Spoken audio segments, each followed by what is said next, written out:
अस्सलामुअलैकुम students. Unit number 10 theorem number 4 आज हमने करना है। तो इसकी मैं स्टेटमेंट पढ़ता हूँ, आप अपनी बुक पे नज़र रखें। If two circles touch externally then the distance between their centre is equal to the sum of their radius. देखें, आपने टू सर्कल ड्रॉ किए और दोनों जो सर्कल हैं एक दूसरे को एक्सटर्नली तौर पे टच कर रहे हैं। ये स्टेटमेंट है उसकी, ठीक है।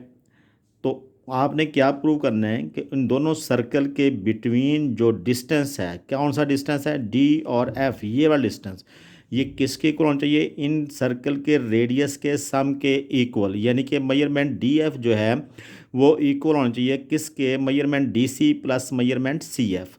तो इसको अब हम जो है वो प्रूव करने की कोशिश करते हैं।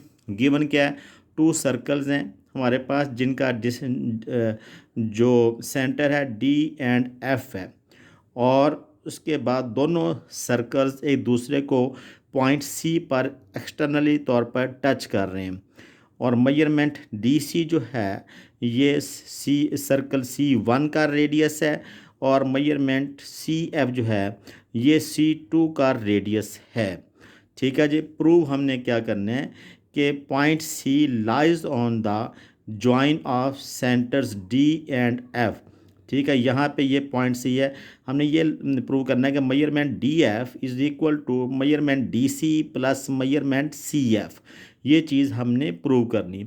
अब हमने पॉइंट सी पर एक कॉमन टेंजेंट ड्रॉ किया, वो कौन सा, ए सी बी। किस पॉइंट पे, सी पॉइंट पे। तो ये देखें यहाँ लिखा भी हुआ है, draw A C B as a common tangent to the pair of circle at the point C. यानी कि जो हमारे पास सर्कल का पेयर है जिस पॉइंट पे वो एक दूसरे को टच कर रहे हैं एक्सटर्नली, हमने उसी पॉइंट पे कॉमन टेंजेंट ड्रॉ किया, कौन सा, ए सी बी। स्टेटमेंट और रीज़न पे आते हैं। Both circle touch externally at the point C whereas C D is the radial segment and A C B is the common tangent. ये देखिए, ये दोनों सर्कल जो हैं एक दूसरे को किस पॉइंट पे टच कर रहे हैं, सी पॉइंट पे। तो इसमें ए सी बी जो है वो क्या है, एक कॉमन टेंजेंट है। देखें, फिर देखें, और सी डी जो है इस सर्कल का, बड़े वाले सर्कल का क्या है, वो रेडियस है। और ए सी बी पॉइंट सी पर क्या है, कॉमन टेंजेंट है। यानी कि कितने डिग्री का एंगल बना रहा है, 90 डिग्री है। यानी तो फिर देयरफॉर इसलिए मेजरमेंट डी सी ए कितने डिग्री का एंगल होगा, 90 डिग्री का। ठीक है। इसी तरह सिमिलरली सी एफ जो है ये रेडियल सेगमेंट है किसका, सी टू का, यानी कि सर्कल टू का। और इसके जो कॉमन पॉइंट है दोनों के सर्कल के बिटवीन, जहाँ पे दोनों सर्कल एक दूसरे को एक्सटर्नली तौर पे टच कर रहे हैं, पॉइंट सी है। तो सी एफ जो है ये रेडियल सेगमेंट है सी टू का। तो सी पॉइंट पे हमने एक A C B common tangent draw किया। तो इसका मतलब ये हुआ कि ए सी एफ जो एंगल है वो भी कितने डिग्री का है, 90 डिग्री का। ये पहले वाले को हमने इक्वेशन नंबर 1, दूसरे को इक्वेशन नंबर 2 कह दिया। तो हम इक्वेशन नंबर 1 और 2 को ऐड कर देते हैं। ये देखें, यहाँ पे जब हमने क्वेश्चन नंबर 1 और 2 को ऐड किया तो लेफ़्ट साइड में लेफ़्ट साइड प्लस कर दी, राइट में राइट साइड प्लस कर दी।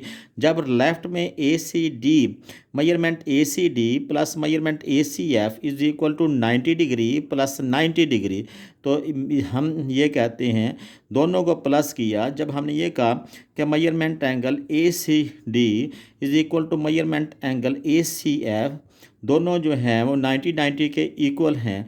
तो फिर ये जो टोटल एंगल है, यानी कि ये वाला एंगल डी सी एफ, तो डी सी एफ ये वाला एंगल कितने डिग्री का होगा, 180 डिग्री का। क्योंकि स्ट्रेट लाइन एंगल कितने डिग्री का होता है, 180 डिग्री का होता है।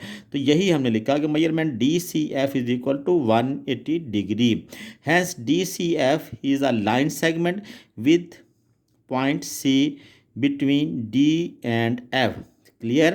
देखें, फिर देखें, hence D C F is a line segment, ये लाइन सेगमेंट है with point C between D and F. ठीक है, इन दोनों पॉइंट्स के बिटवीन। तो देयरफॉर हम ये कहते हैं कि मेजरमेंट डी एफ जो है वो किसके इक्वल है, measurement D C plus measurement C F. यही चीज़ हमने प्रूव करनी थी।